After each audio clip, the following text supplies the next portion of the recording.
नमस्कार, आप सभी का स्वागत है आज की क्लास में। बीपीएससी स्टेट एग्ज़ाम चल रहा है और टीआरई 3 एग्ज़ाम होने वाला है। उसी को देखते हुए इस चैनल पर हिंदी सब्जेक्ट का मॉक टेस्ट चल रहा है और ये वीडियो आप लोगों को खुद को परखने का मौका देगा कि एग्ज़ाम के लिए आप लोगों की तैयारी कितनी है।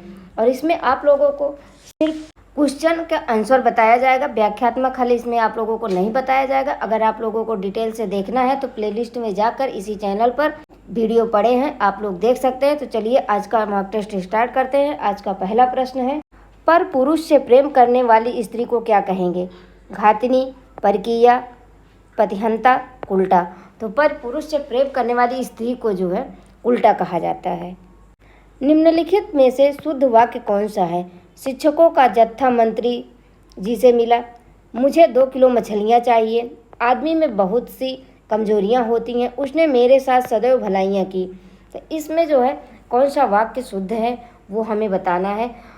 तो आदमी में बहुत सी कमजोरियाँ होती हैं, आदमी में बहुत सी कमजोरियाँ होती हैं। सी ऑप्शन हमारा सही होगा। अगला प्रश्न है, विराम चिन्ह की दृष्टि से निम्नलिखित में कौन सही है? आलस्य व्यक्ति को दरिद्र बनाता है। तुम्हें जो करना हो कर लो। वाह, तुमने तो कमाल कर दिया। तुम्हारा क्या नाम है? तो इसमें जो है विराम चिन्ह की दृष्टि से कौन सा वाक्य जो है शुद्ध है वो हमें बताना है। तो इसमें जो है डी ऑप्शन सही होगा, तुम्हारा क्या नाम है। भारतवासी में समास का कौन सा भेद है? कर्म तत्पुरुष, करण तत्पुरुष, संबंध तत्पुरुष, संप्रदान तत्पुरुष। तो भारतवासी में जो है संबंध तत्पुरुष होगा। निम्नलिखित में कौन अव्ययी भाव समास है? हस्तलिखित, रातों रात, पाप पुण्य, पीताम्बर। तो ये जो है रातों रात अव्ययी भाव समास है। अगला प्रश्न है, निम्नलिखित में कौन सा शब्द शुद्ध है? उज्ज्वल, उज्ज्वल, उज्ज्वल, इनमें से कोई नहीं। तो ये ए ऑप्शन हमारा सही होगा, उज्ज्वल। ये जो है सही शुद्ध शब्द है। दिग्गज में कौन सी संधि है? यण, व्यंजन, गुण, दीर्घ। तो दिग्गज में जो है व्यंजन संधि है, बी ऑप्शन हमारा सही होगा। निम्नलिखित में किसमें विसर्ग संधि नहीं है? निश्चय, निष्ठुर, नितांत, निश्चल। तो इसमें हमें बताना है कि कौन सा उदाहरण विसर्ग संधि का नहीं है। तो नितांत, सी ऑप्शन हमारा सही होगा। नितांत में जो है विसर्ग संधि का प्रयोग नहीं किया गया है, शेष तीनों में किया गया है। अगला प्रश्न है, निम्नलिखित में कौन सा शब्द अशुद्ध है? परीक्षा, दवा, अत्यधिक, ऊषा। तो ये ऊषा, डी ऑप्शन हमारा जो है गलत है। ऊषा इस तरीके से नहीं लिखा जाता। 10 कुमार चरित किसकी रचना है? भारवी, दंडी, माघ, हर्ष। तो 10 कुमार चरित जो है दंडी की रचना है। भारवी किसके लिए प्रसिद्ध है? उपमा, पदलालित, अर्थगौरव, इनमें से कोई नहीं। भारवी जो है अर्थगौरव के लिए जाने जाते हैं। निम्नलिखित में कौन सी रचना महाकाव्य नहीं है? कुमार संभवम, मालती माधवम, शिशुपाल वधम, किराता अर्जुनियम। ये जो है मालती माधवम जो है महाकाव्य नहीं है।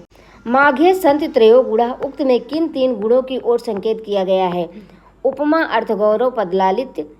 अर्थगौरव प्रकृत वर्णन, उपमा, उपमा प्रकृत वर्णन, रसव्यंजना, रसव्यंजना, उपमा, अर्थगौरव। तो ये जो है ए ऑप्शन हमारा सही होगा, उपमा, अर्थगौरव और पदलालित्य। ये जो है यही 3 गुणों की ओर संकेत करता है। अगला प्रश्न है, निम्नलिखित में कौन सी रचना कालिदास की नहीं है? कुमार संभवम, रघुवंशम, उत्तर रामचरितम, अभिज्ञान शाकुंतलम। तो ये सी ऑप्शन जो है उत्तर रामचरितम जो है कालिदास की रचना नहीं है। श्री हर्ष की किस रचना में तंत्र शास्त्र का वर्णन है? छंद प्रशस्ति, शिव शक्ति सिद्धि, 9 सहस्रांक चरितम, इनमें से कोई नहीं। तो ये जो है शिव शक्ति सिद्धि में जो है तंत्र शास्त्र का वर्णन है। अगला प्रश्न है, खादेत, खाद धातु का विधिलिंग में किस पुरुष वचन का रूप है? मध्यम पुरुष एक वचन, उत्तम पुरुष एक वचन, प्रथम पुरुष बहुवचन, प्रथम पुरुष एक वचन। तो ये जो है प्रथम पुरुष एक वचन, डी ऑप्शन हमारा सही होगा। खादेत, खाद धातु का जो है विधिलिंग में प्रथम पुरुष एक वचन का रूप है। अगला प्रश्न है, लिट लकार किस काल का बोधक है? भविष्यत काल, भूतकाल, आज्ञार्थक, वर्तमान काल। तो लिट लकार जो है भविष्यत काल का है। यचो अयवायावह सूत्र किस संधि का है? पूर्व रूप, यड़, अयादि, इनमें से कोई नहीं। तो एचो अयवायावह जो है अयादि संधि का रूप सूत्र है। अगला प्रश्न है, महोषधम में कौन सी संधि है? दीर्घ, वृद्धि, गुण, अयादि। तो महोषधम में वृद्धि संधि है। अगला प्रश्न है, पवनम का संधि विच्छेद है? पौधन अनम, पवधन अनम, पाधन औनम, पोधन अनम। तो ये जो है डी ऑप्शन सही होगा, पोधन अनम। गजानना में कौन सा समास है? तत्पुरुष, कर्मधारय, बहुव्रीहि, इनमें से कोई नहीं। तो गजानना में बहुव्रीहि समास है, सी ऑप्शन हमारा सही होगा। निम्नलिखित में कर्मधारय समास किसमें है? नीलकमलम, पीताम्बरम, विद्याधनम, उपर्युक्त सभी। तो ये जो है डी ऑप्शन सही होगा हमारा, तीनों में जो है कर्मधारय समास है। अगला प्रश्न है, भानवा किस विभक्ति वचन का शब्द रूप है? प्रथमा बहुवचन, प्रथमा एक वचन, द्वितीय बहुवचन, तृतीय एक वचन। तो भानवा जो है प्रथमा बहुवचन का जो है शब्द रूप है। अगला प्रश्न है, वारिणी में कौन सी विभक्ति है? षष्ठी, प्रथमा, चतुर्थी, द्वितीय। तो वारिणी में जो है प्रथमा विभक्ति है। अगला प्रश्न है, आज्ञार्थक के लिए किस लकार का प्रयोग होता है? लट लकार, डिट लकार, लोट लकार, विधिलिंग लकार। तो ये जो है लोट लकार, सी ऑप्शन हमारा सही होगा। आज्ञार्थक के लिए लोट लकार का प्रयोग किया जाता है। किस लेखक ने वीर गाथा काल को संधि काल एवं चारण काल कहा है? हजारी प्रसाद द्विवेदी, राम कुमार वर्मा, रामचंद्र शुक्ल, इनमें से कोई नहीं। राम कुमार वर्मा ने कहा है। अगला प्रश्न है, डॉक्टर गणपत चंद्र गुप्त ने आधुनिक काल का प्रारंभ कब से माना है? 1857 ईस्वी से, 1850 ईस्वी से, 1900 ईस्वी से, 1800 ईस्वी से। तो ये माने हैं गणपत चंद्र गुप्त ने आधुनिक काल का प्रारंभ 1857 ईस्वी से। अगला प्रश्न है, हिंदी साहित्य के किस काल को स्वर्णयुग कहा गया है? आधुनिक काल, रीतकाल, भक्तिकाल, आदिकाल। तो ये जो है भक्तिकाल को कहा गया है स्वर्णयुग। निम्नलिखित में किसने पृथ्वीराज रासो को अप्रामाणिक रचना माना है? डॉक्टर बुलर, डॉक्टर श्याम सुंदर दास, हीराचंद ओझा, रामचंद्र शुक्ल। तो ये जो है रामचंद्र शुक्ल ने जो है पृथ्वीराज रासो को अप्रामाणिक माना। संदेश रासक के रचनाकार हैं अमीर खुसरो, अब्दुल रहमान, जगनीक रसलीन। तो ये जो है संदेश रासक के रचनाकार हैं अब्दुल रहमान। निम्न सूचियों को सुमेलित कीजिए। सूची 1, सूची 2। ग्रंथ का नाम है और रचनाकार का नाम है। हिंदी साहित्य का इतिहास, रामचंद्र शुक्ल। हिंदी साहित्य का आदिकाल, हजारी प्रसाद द्विवेदी।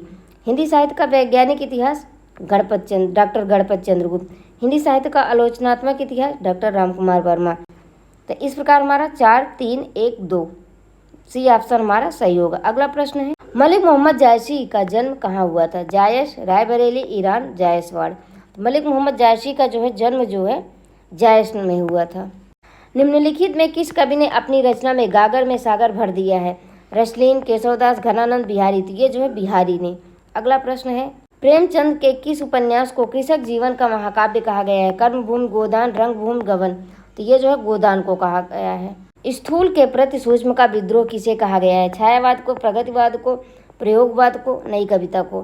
तो ये जो है छायावाद को कहा गया है। अगला प्रश्न है, निम्नलिखित में कौन भारतेंदु युग का कवि नहीं है? प्रेमघन, प्रताप नारायण मिश्र, रत्नाकर, राधा कृष्ण दास। तो ये जो है जगन्नाथ दास रत्नाकर इनका पूरा नाम है। तो ये जो है रत्नाकर जी नहीं है, सी ऑप्शन हमारा सही होगा। अगला प्रश्न है, इनमें से रसखान की रचना कौन सी है? जगत विनोद, ललित ललाम, प्रेम फुलवारी, प्रेम वाटिका। तो ये जो है रसखान की रचना प्रेम वाटिका है। अगला प्रश्न है, द्विवेदी युग में भ्रमर गीत प्रसंग पर उद्धव शतक की रचना किसने की थी? गया प्रसाद शुक्ल, अयोध्या सिंह उपाध्याय, जगन्नाथ दास रत्नाकर, नाथूराम शर्मा। तो ये जो है जगन्नाथ दास रत्नाकर ने की थी। अगला प्रश्न है, सुमित्रा नंदन पंत की किस रचना पर उन्हें ज्ञानपीठ पुरस्कार मिला था? चिदम्बरा, ग्रंथ, ग्राम्य, पल्लव। वो मिला था उन्हें ज्ञानपीठ पुरस्कार चिदम्बरा पर। ए ऑप्शन हमारा सही होगा। अगला प्रश्न है, केवल मनोरंजन न कवि का कर्म होना चाहिए, उसमें उचित उपदेश का भी मर्म होना चाहिए। पंक्ति किसकी है?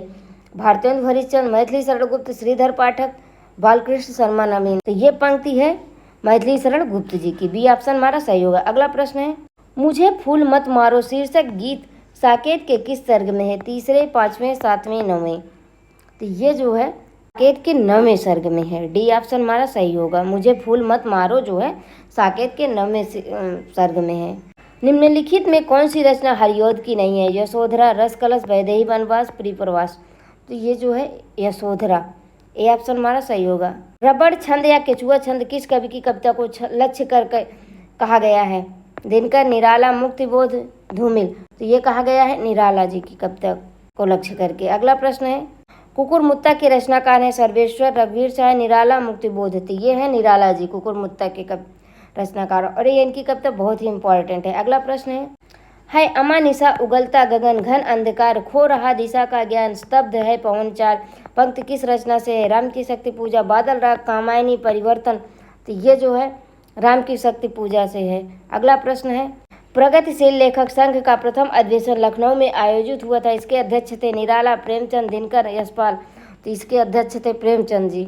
सिंहासन खाली करो कि जनता आती है पंक्ति किसकी है? निराला, मुक्तिबोध, दिनकर, सुमंगल सिंह सुमन। सिंहासन खाली करो कि जनता आती है, ये पंक्ति जो है दिनकर जी की है। सी ऑप्शन हमारा सही होगा। अगला प्रश्न है, द्विवेदी युग की प्रमुख पत्रिका थी? सरस्वती, माधुरी, चांद, हंस।